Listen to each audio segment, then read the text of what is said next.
everybody. This is Carla R. Jenkins, and welcome to an all new episode of Projectized, the Project Management Show, where I discuss three things: the business of project management, how businesses use project management, and obtaining project management certification. So today is Friday, November the 1st, and that means we only have 2 more months in 2019. And I wanted to do two words, project management terms that confuse people that will be helpful for today regarding time management. And I'm going to do schedule compression. So the two words that people get confused for project management that will be on the project management professional and certified associate project management test are fast tracking versus crashing. So I'm going to rely on the project management body of knowledge for both of the definitions, and it's under schedule management knowledge area, specifically 6.5.2.6. It's called schedule compression.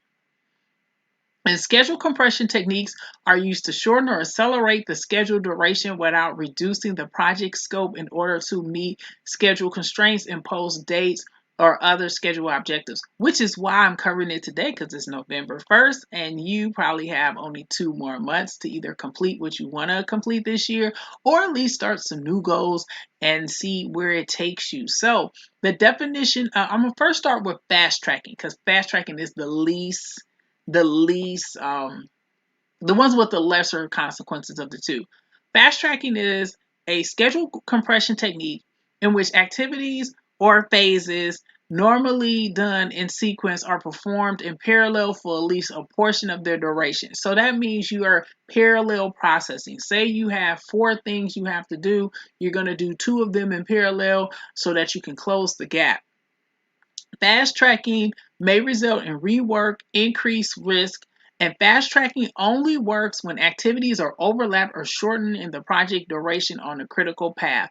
Meaning, as I mentioned, you're parallel processing, you're doing 2 or 3 things at once to shorten the time span. So, for instance, this is 1/3 of the fourth quarter is gone, and you need to get what you need. You have a hard deadline for December 31st. So that means with 2 months out, you see you're still behind schedule. You're going to do 2 things at the same time to make sure that you meet your hard deadline at December 31st. So the second thing is crashing. And crashing is the more serious of the two schedule compression techniques, because crashing is a technique used to shorten the schedule duration for the least incremental cost by adding resources. And examples of that is approving overtime, bringing in additional resources, including people, materials, or paying to expedite delivery. Crashing only works for activities on a critical path where additional resources will shorten the activity's duration. And crashing is more costly than fast tracking.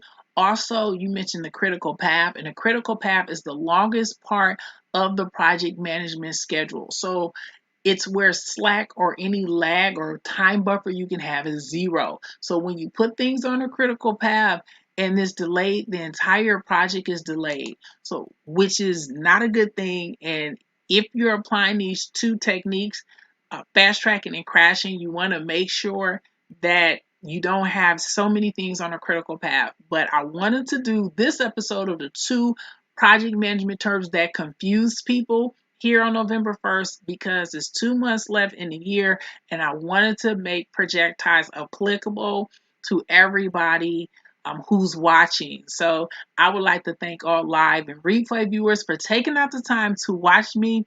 Remember, Projectized airs Monday through Fridays, 5:30 p.m. Eastern Standard Time on Periscope, YouTube Live, and Instagram Live. So I would like to thank everyone for taking out the time to watch me on